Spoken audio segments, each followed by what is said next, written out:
السلام عليكم ورحمة الله وبركاته. ازيكم حبايبي؟ عاملين ايه؟ يا رب تكونوا دايما بخير وفي احسن حال. اهلا بيكم في مطبخ شهد. زي ما انتوا شايفين كده معايا ايه ده، طبق كده مليان فول. تعالوا نشوف روتين النهاردة ونشوف احنا عملنا الفول ده ازاي وجبناه منين. بس الاول لايك وشير وسبسكرايب للقناة على اليوتيوب مطبخ شهد. بحبكم في الله، يا رب ديمكم نعمة في حياتي. زي ما انتوا شايفين كده الفيديو بتاعنا النهاردة حلو وجميل وان شاء الله هيعجبكم. بسم الله ما شاء الله. طبعا روتين النهاردة، جيت كده البيت اللي هو في الارض وبدأت كده الاول ااكل طيوري واشوفهم هم عايزين ايه. واخدت كده الطيور بقى احط لها ايه اكل ومية كده الاول. وطبعا بجيب المية ديت من الطرمبة وبغسل كده المواعين بتاعتهم. وطبعا ده شباك بيطل على الارض بره، فالمكان متاح معايا. هنا بقى بعد ما شطفت كده الجركناية هبدأ كده احط فيها المية واحط لهم العلف. وزي ما انتوا شفتوا كده البط الصغير في البوكسة الخشب علشان ببيته فيها، لا يكون فيها حاجة ولا كده. هبدأ بقى اني انزل البط. بسم الله ما شاء الله. زي ما انتوا شايفين كده البط جعان وعايز ينزل ايه اهو بينزل كده لوحده وعايز ياكل. طبعا هسيب بقى البط جنب مني كده ياكل. وطبعا بتكون حاجة حلوة جدا وراحة نفسية كده لما بتكوني قاعدة كده وسط طيورك وتعملي شغلك وتعملي حاجتك حواليهم وهم بياكلوا كده وبيشربوا جنب مني. طبعا ادعوا لي بقى ان ربنا يبارك لي فيهم علشان ان شاء الله نبقى نعمل منهم وصفات بأمر الله. طبعا اللي وصل معايا لغاية هنا ما ينساش اللايك فضلا وليس أمرا.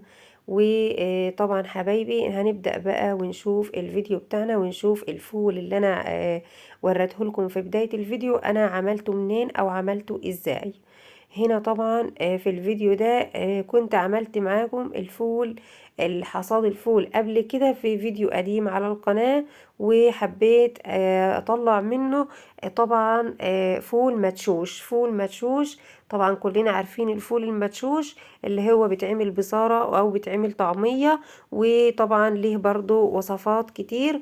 وليه بقى كمان اشتريه الفول ده؟ اشتريه طبعا غالي وانا ممكن اطلعه من عندي ومن حاجتي. وانتوا عارفين ان انا عايشة في الريف وعايشة في الارياف فيها عندها مكن وعندها مدششة وعندها كل حاجة. جبت كده ايه الحصيرة في الصالة وقعدت كده وجبت الشكارة اللي فيها الفول. وطبعا جبت الضيارة بتاعتي، وزي ما قلت لكم ان الضيارة ديت متوفرة عند الناس بياعة الغرابيل قبل كده. وزي ما انتوا شايفين كده بعمل ايه، بجيب من الشكارة احط في الضيارة وانطق بالشكل ده كده. طبعا لو انا مش لابسة النقاب كنت يعني هنفخ كده ببقي، لكن علشان انا لابسة بحاول ان انا ايه يعني على قد ما اقدر كده اوريلكم واعرفكم انا بعمل ايه. بشيل طبعا القشره البني اللي بتكون على الفول، انا بنطق كده وبقى يعني بطلعها لقدام في الضياره او في الغربال زي ما بتقولوا، بس دي اسمها ضياره بتكون خرومها واسعه شويه. بحاول ان انا انطق كده والقشر بيطلع لقدام واشيله بايدي، والفول المدشوش بيبقى لورا واحط في الطبق جنب مني كده.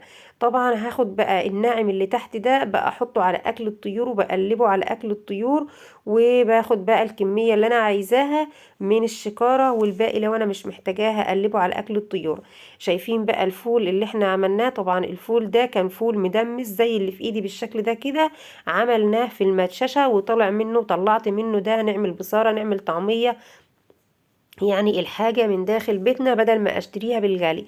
طبعا هو متكسر شوية، لكن في المكنة لو انت حباه يكون كبير بالشكل ده كده هتطلعه معاكي كبير. بس انا طبعا هو متدشش بالشكل ده كده علشان احنا هنأكله للطيور. اخدت منه بس الشوية دول، وباقي الكمية اللي في الشكارة ديت انا هقلبها على اكل الطيور، خلاص مش محتاجاها. قال لنا يعني انا اخدت اللي انا محتاجاه والباقي انا هقلبه على اكل الطيور. وكده خلاص انا نضفت الفول وبقى معايا بالشكل الحلو الجميل ده. هاخد بقى الفول ده وهحتفظ بيه في برطمان او جردل او اي حاجة انها تحافظ عليه وما تخليهوش ان هو يسوس منك. وده كان شكل الفول اهوت بعد ما انتهيت وبعد ما خلصته. طبعا لو فيه قشرة عدت مني او فاتت مني وانا بعمل بالضيارة هنقيها طبعا، وهتطلع معايا بقى على هنقي بقى على الصينية كده لو فيها اي حاجة. وان شاء الله يعيش معانا ونعمل منه برضو وصفات بأمر الله مع بعض. وبحبكم في الله، يا رب ديمكم نعمة في حياتي، وأشوفكم في فيديو جديد، والسلام عليكم ورحمة الله وبركاته.